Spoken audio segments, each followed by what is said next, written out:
All right, welcome back to the Sports Wrap. Nick Friar joining us from CSNE.com, their Red Sox writer. I want to start with the two big names from last night, Drew Pomeranz and Hanley Ramirez. The bigger takeaway, Hanley's pop, the 3 home runs, or Pomeranz's disappointing debut? As much as Hanley's home runs were nice, Pomeranz kind of crumbling under the pressure after that big cushion is the real issue.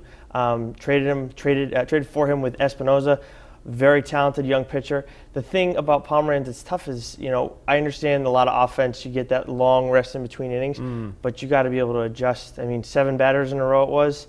Couldn't get a guy out. Yeah. Gets that bunt back to him. And why is Sandy Leon fielding that? That's a ball that Pomeranz has to take over, has to field that ball, get the out.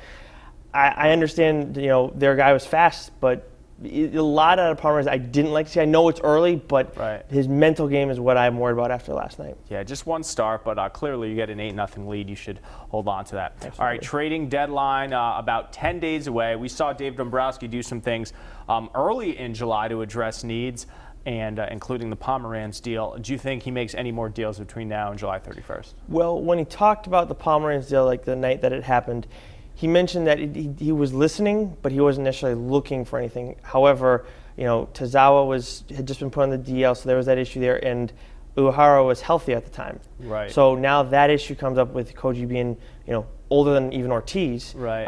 That pec issue is not a small thing. I mean, yes, it may be a 15-day DL worthy, but that's his shoulder area, and that's the thing you worry about most, even more than an elbow with a guy. So I think the reliever is something they're going to have to look for, and I don't think Dombrowski's done. I think but that's the only reason is because of the uncertainty with Uehara, Tazawa, and then Kimbrel, and those are pretty important pieces. Yeah, all 3 on the DL, so dealing with some injuries as we speak. You look at the AL East standings, Baltimore, Boston, and Toronto all right there, entering action today, all within a half game apart. Do you think it'll stay that way as we head into September? Absolutely, because the Blue Jays pitching, the front end of that rotation is good. I mean, if Estrada's your 3, I really like what he's done against the Red Sox this year. I like his changeup. Very good mix of pitches. So to have 3 good pitchers like that, 3 guys you can rely on night in and night out, that gives Toronto that advantage. And, of course, their lineup has been what it is. Everybody talks about Encarnacion around here because we all want to see him playing for the Red Sox next year. And then the Orioles have all that pop in their lineup. I mean, and then at the bottom, you have the Yankees, who we were talking about, that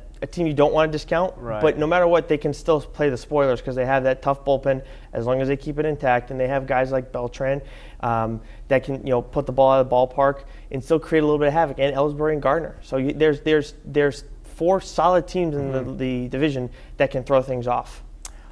Safe to say Rick Porcello is underappreciated at this point. I think everyone was in the camp that Rick Porcello was overpaid and that was a bad deal. And what is he, 11-2 now, 9-0 at home? About time this guy gets his due?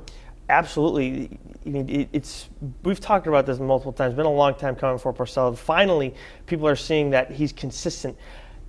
Sure, he's been lights out in some starts, but he's not, his best is not better than David Price's best at this point. But his bad has been feasible every single time. And that's what makes Porcello so great. And that's what I like to see out of a 3-starter, even a 4-starter, consistency. Now, his consistency is better than that, than I think of the average 3.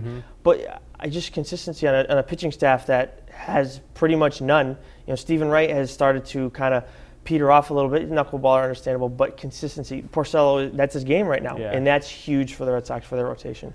Game 1 of Sox Twins was tonight. You'll be up there this weekend. What do you see in terms of weekend matchups as we look ahead in this series? Well, it's the Minnesota Twins. They took 2 out of 3 against the Twins last time at Target Field. They got to take 3 out of 4 here. And I had said last time they needed a sweep. They've obviously didn't do that, but they bounced back well to be in first place where they are. I'd like to see 3 out of 4. 4 out of 4, ideal, but that's tough in any sitting against any team. It's been a little while since I've been up at Fenway. Give me, in terms of the vibe, are fans starting to get a little bit of pennant fever here as they hover around first place? Absolutely. They just the tolerance for the pitching staff is not really there. Some guys like Matt Barnes, he has a little bit of a leash with the fans. Porcello has a real long one now, and I think everybody likes Ziegler. But I'm curious to see what it's like next time when Pomeranz comes out. What happens that first runner gets on, that second runner, how people are going to react, and more importantly, how is he going to react? Yeah, there we go. Good stuff, Nick Friar. Read him on CSNE.com and follow him on Twitter at NGFriar. We'll have much more from the Sports Wrap coming up right after this.